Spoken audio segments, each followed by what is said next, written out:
En esta ocasión vamos a conversar con Salomón Lerner, es director de Otra Mirada, sobre este nuevo gabinete con el que se inicia la era PPK. Salomón, ¿cómo estás?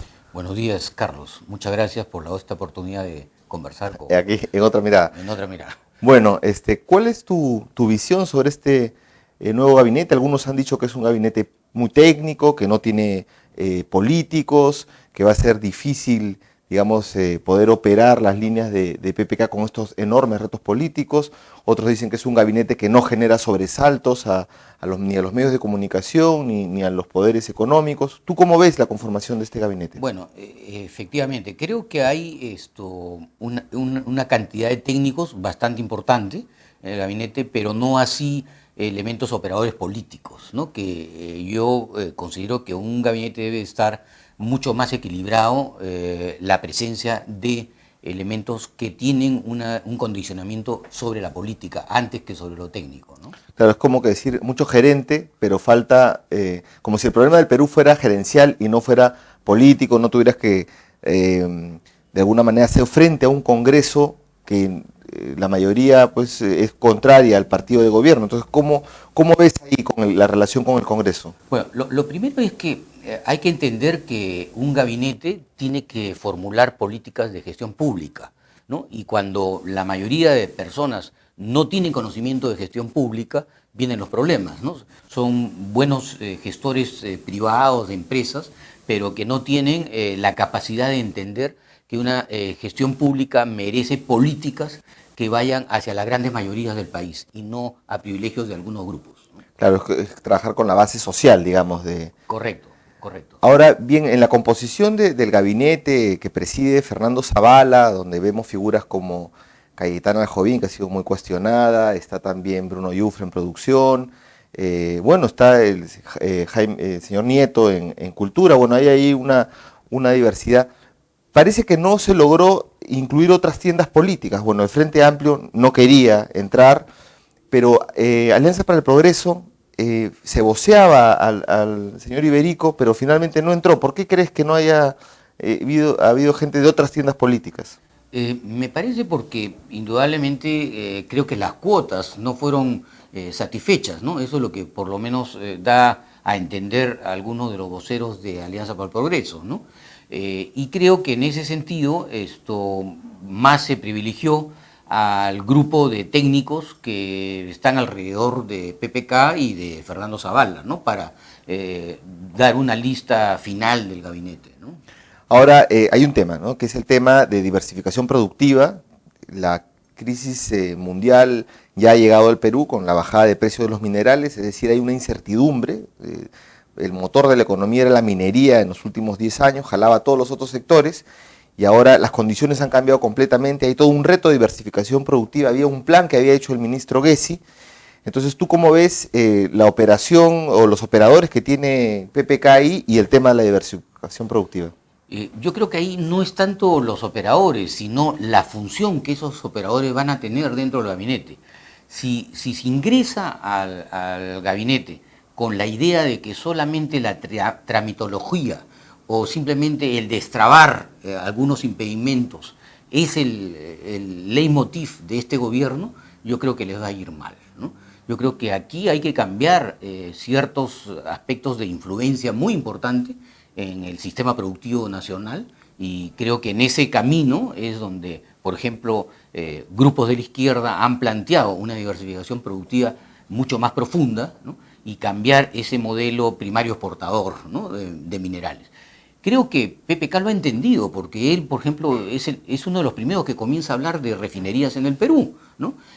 Creo que él está entendiendo que solo con la minería el Perú no va a poder desarrollar en los próximos 20 años empleo formal, empleo con cumplimiento de las leyes de trabajo y la cantidad de empleo necesario para poder recibir a la masa que va a ir al mercado laboral en el Perú. Entonces creo que ahí el factor productivo es sumamente importante. Si no cambiamos ese modelo productivo de solamente privilegiar la minería, vamos a tener problemas en los próximos años. ¿Y no crees que hubiera sido desde ese punto de vista mejor de repente dejar a Piero Gessi, así como se dejó el ministro de Educación? ¿No era mejor dejar a Piero Gessi que de repente que entre una persona que tiene más, como el señor Bruno Yufra, más experiencia en el campo periodístico, de promoción de la microempresa, que un manejo más integral? Probablemente, ¿no? Pero ver si ha estado haciendo esfuerzos necesarios por diversificación productiva en algunos sectores. Creo que si eso no está enmarcado con la política económica, no va a ninguna parte tampoco. Entonces creo de que la función del ministro de Producción tiene que estar enlazada con la función de las políticas económicas que hay en el país, ¿no? Y creo que ese es el fundamento. Si el Ministerio de Economía tiene una política que indudablemente no privilegia la producción nacional, sino privilegia las importaciones con tasas de interés o con aranceles sumamente bajos, indudablemente no vamos a hacer diversificación productiva. Pero hay sectores fundamentales en el país como agroindustria, turismo, acuacultura, gastronomía, textiles, ¿no? Que si no hay cambios en esa cadena productiva del valor agregado, el Perú no tiene solución en los próximos años con sola minería, ¿no? Claro, o sea, hay que articular producción con el MEF, con el Banco Central, digamos, en esa misma línea.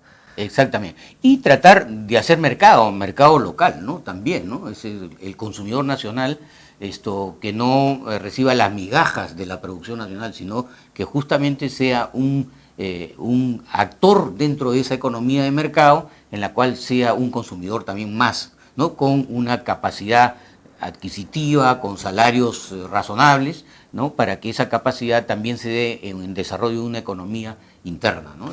¿Y te parece que en el Ministerio de Trabajo el señor Grados pueda promover una negociación colectiva o incluso en el tema de pensiones, este gobierno pueda mejorar las pensiones justamente para vencer esta restricción de mercado y que la gente tenga más dinero en el bolsillo para gastar y no tanto en el crédito?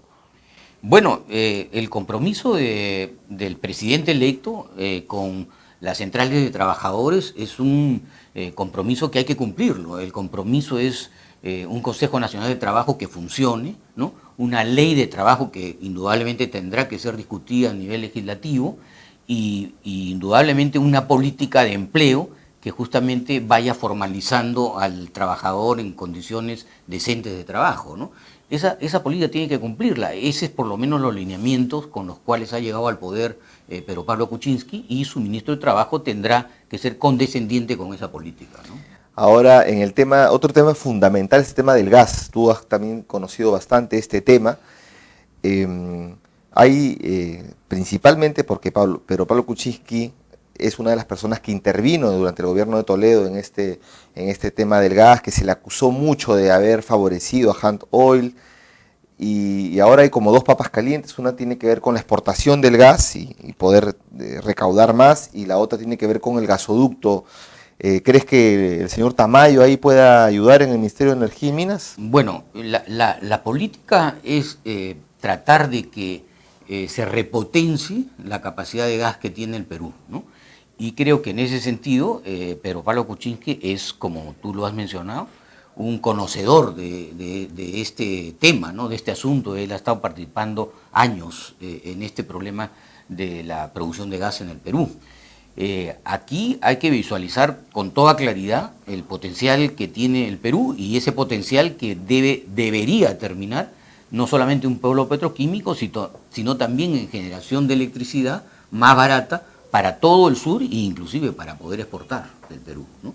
Si eso no está comprometido, a pesar del conocimiento que tiene el presidente electo de esas potencialidades que hay en el gas del Perú, no va a cambiar nada. El sur peruano está esperando esos cambios para poder justamente comenzar a una actividad industrial en empresas que requieren justamente mucha energía barata para poder salir adelante y traer trabajo en toda la zona sur del Perú, ¿no? Precisamente pasando a la parte social, bueno, PPK ha ganado, no ha ganado solo, él lo sabe, ha ganado con el apoyo de un montón de organizaciones sociales, de gremios y la propia izquierda, con tal que no salga elegida Keiko Fujimori, pero bueno, ha habido una serie de compromisos que él ha firmado con CGTP, con SUBTE, con Sierra Productiva, con varias organizaciones sociales. Entonces, pero por otro lado está la presión del Congreso, que de alguna manera se opone a ese tipo de alianzas. Entonces, ¿cómo ves ese equilibrio que va a tener que hacer PPK? Bueno, es indudable que los compromisos se tienen que cumplir, ¿no? Son parte de justamente de los temas que el Perú en la parte política ha sido defraudado en los últimos años, ¿no? Candidatos que ofrecen una serie de compromisos y luego llegan al poder y no cumplen esos compromisos.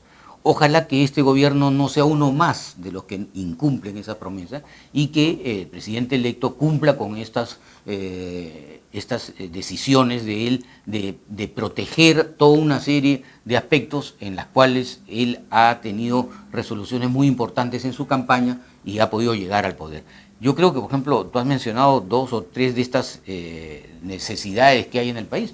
Por ejemplo, lo que es sierra productiva, hay que, digamos, también alcanzar lo que ha sido sierra exportadora, que son 2 temas importantes, porque tenemos en esa área tan importante geográfica del Perú alrededor de 8 millones de peruanos que viven del campo, ¿no? Y creo que eso es fundamental. No podemos seguir teniendo un agrobanco que presta solamente al 2% de los agricultores, ¿no? No podemos tener un Banco de la Nación que no es un desarrollador de políticas de ahorro en el campo, sobre todo en estos lugares en donde no existe inclusive una sucursal del Banco de la Nación.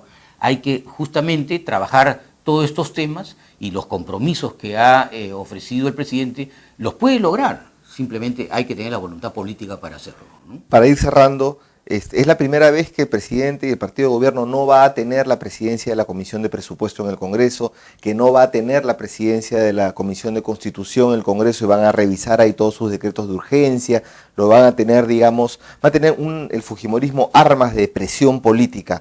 ¿Cómo ves ese caminar por la línea? Sí, yo creo que ahí puede haber algunos conflictos, ¿no? Y pueden haber conflictos importantes. Bueno, están las facultades que tiene el Ejecutivo en un momento dado de poder hacer decretos de urgencia para poder hacer caminar las cosas en el país. En todo caso, ahí hay un problema fundamental, creo que vamos a tener que verlos en los próximos años, es que hay una disminución muy importante del canon y de las regalías, ¿no?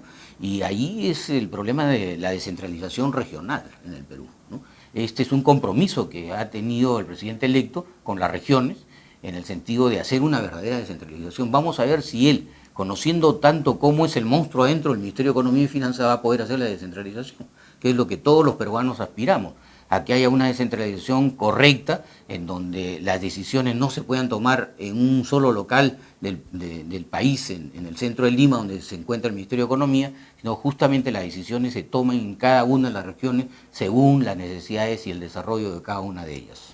Y para cerrar, Salomón, el tema de política exterior, ¿cómo ves que lo va a encarar PPK en el tema, por ejemplo, regional de UNASUR, Alianza del Pacífico? ¿Sientes que él va a dar más peso a Alianza del Pacífico, que se va a soslayar UNASUR? ¿Cómo estás apreciando eso? Sí, indudablemente las personas que han sido elegidas para trabajar dentro de su gabinete son personas muy allegadas al término de Alianza para el Pacífico, han sido promotores de Alianza del Pacífico, por lo cual va a tener un privilegio de que la Alianza del Pacífico va a ser uno de los canales que va a tratar de jalar esa política exterior, ¿no? Y creo que temas como Mercosur o temas como UNASUR en la región o la integración de la región van a ser un poco más complicados en este gobierno, me parece, ¿no? En esa parte de la integración. Creo que más se va a privilegiar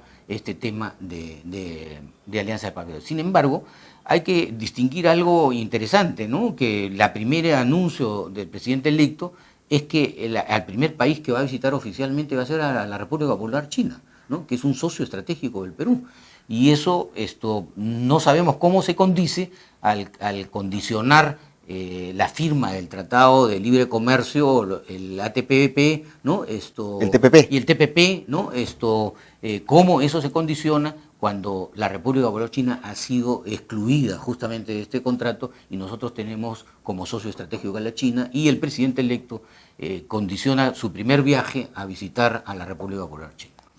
Bueno, eso ya lo iremos viendo. Bueno, muchas gracias, Salomón. Con nosotros será hasta otra oportunidad. No sin antes recordarles que pueden visitar la página web de Otra Mirada que aparece aquí, donde encontrarán esta y otras entrevistas, además de mucha información.